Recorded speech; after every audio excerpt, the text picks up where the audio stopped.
Bush Jones enters this season with a top 5 recruiting class in the nation. Behind me right here is the up-and-coming athletic student housing. One can only expect the future for Vol football is looking bright indeed. This year's draft marked the first year in 52 years in which the University of Tennessee did not have a draftee. However, immediately after the draft, Matt Dart, Justin Coleman, and Jordan Williams each found their own home for the National Football League.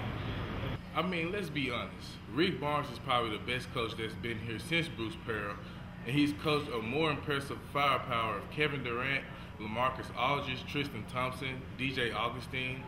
He has a well-renowned resume full of players, and hopefully he can bring that type of talent to Big Orange Country.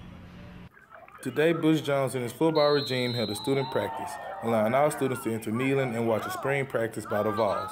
A few thousand of students were in attendance as Bush got practice going with some intense drills to wake his players up a bit. Bush is coming off a very successful season. After starting at least 11 true freshmen last year, Bush looks for his returning sophomores in his top 5 recruiting class to come in and really make a big impact here at Tennessee. Since Bush Jones have arrived here in Tennessee, the Vols have faced the 3rd strongest schedule in the nation, but the team has shown resiliency. The Orange Swarm, previously led by linebacker A.J. Johnson, has lowered their opponent's points per game from 35.7 to 24.2. In 2014, Tennessee ranked 2nd in SEC and 5th nationally in red zone success. It's just a new year. You know, every year you got new guys in there, and it's just going to be a lot of competition. And best guy going to start.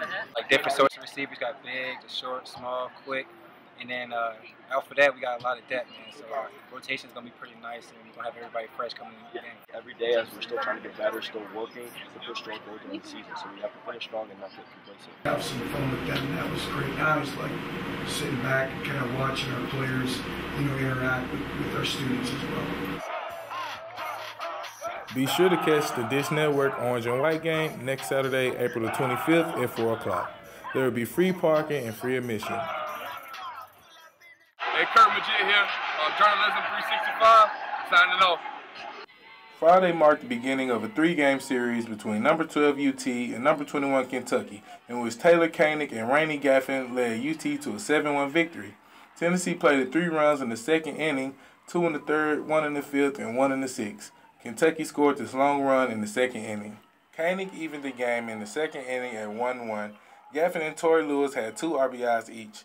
Gaffin went 10 for 2, playing an exceptional game after backing star pitcher Gretchen Alcorn. UK starter Megan Prince went 12 for 7. Aaron Redlake stepped to the plate, only giving up 2 runs over 2 innings in relief. Kentucky took a 1-0 lead in the 2nd inning when Ashley Smith hit an RBI double down the left line, played in Brooklyn Hines. Koenig tied the game at 1-1 in the bottom of the 2nd after she knocked a homer off Prince for a team-high 16th blast of the year. 4 batters later, Torrey Lewis hit a sac fly to the center to give the Lady Vols the lead. Shalia Gathers hit an RBI single up the middle to push the Vols lead to 2. Tennessee added 2 more runs in the 3rd to build a 5-1 advantage against the Wildcats.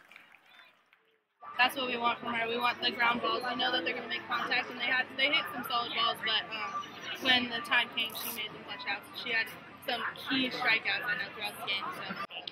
We just talked to Rainey last night. Said we need you to throw. We need you to throw this weekend. It's about being loose and just being who I know I can be, and I just made me want the ball, and I wanted the ball tonight, so I was just ready to attack. In the bottom of the 5th, Gaffin clubbed a 2-out RBI double up the middle to score Gretchen Alcorn, and Andretti knocked an RBI single through the left side in the bottom of the 6th. The Lady Vols held an autograph session for their fans immediately after the game. Tennessee and Kentucky will play Game 2 of their series Saturday at 7 o'clock p.m. on ESPNU. I'm Annie Andretti. I'm Gretchen O'Coin. And this is Gym 365. Welcome back. I'm Riley Duncan alongside the Diesel, Shaq Jones. Busy weekend here on Rocky Top. Shaq, why don't you tell the people about it? Yeah, it's a very busy weekend. The Tennessee football team is nearing the end of spring practice, and many fans are really looking forward to what this team may do in the fall. We are in year 3 of Bush Jones' regime at Tennessee, and there are some very high expectations, as the Vols are picked by many to compete for an SEC East crown this coming season. For his part, Bush Jones says, just slow down. For our young players, which really that's most of our football team. It's just an overall consistency. It's their consistency and approach. It's the intensity that it takes to perform at a high level every time you step onto the football field or step into the meeting room, and they're still learning that process. Yeah, it's a little frustrating just because, you know, we want to be the best, and whenever things aren't clicking, then, you know, you just have to kind of keep the guys mentally, just continue to keep going. You know, you can't let them get down on themselves, and, you know, some of the younger guys tend to do that. The Vols have just 5 more practices left in the spring before the orange and white game on the 25th. Rick Barnes couldn't pitch the Lady Vols to a win against #1 LSU on Saturday, trying to do it without him today.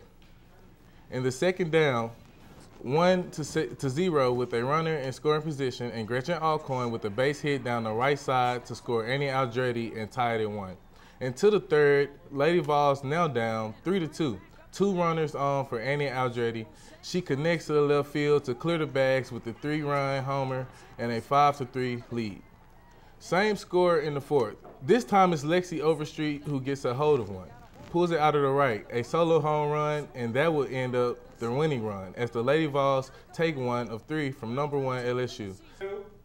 The Knoxville Ice Bears are just a few days from the President's Cup Final Series, the end of a long season, but the team says they've never felt better. The Ice Bears are 4-1 so far in the playoffs after knocking out Columbus in 3 games and Louisiana in just 2. Now it's on to the title round, but the team they're playing, Mississippi, had a bye in the semifinals, so the River Kings have had a week off while the Ice Bears have had little time to rest. You won't hear them complain about it though, quite the opposite. During the regular season, it's just a big grind. You get worn down a little bit, both physically and mentally. There's a little bit of fatigue on both sides, and I think that the playoffs has really just re-energized us a little bit. We kind of see the light at the end of the tunnel, and guys are playing with a little more enthusiasm. The closer you get to your goal, obviously, the harder it is to give up. So we're a team that definitely doesn't want to lay down and die at all, and you can see that in our play right now. The Ice Bears open up against Mississippi in Game 1 on Thursday night at 7:35 at the Knoxville Civic Coliseum. The Ice Bears were 4-2 against the River Kings in the regular season. Let's move on to baseball. The Tennessee Smokies get 4 in the first and win 6-3 against Mississippi to improve to 2-2 on the year. Same 2 teams tomorrow at noon.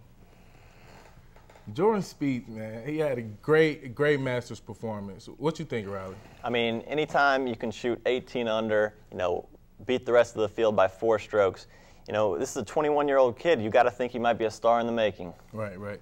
I would expect him to probably fall after Tiger Woods sometime soon. Well, hey, I'm Shaquille Jones. This is Riley Duncan, and we're reporting from Gym 365. You guys have a good night.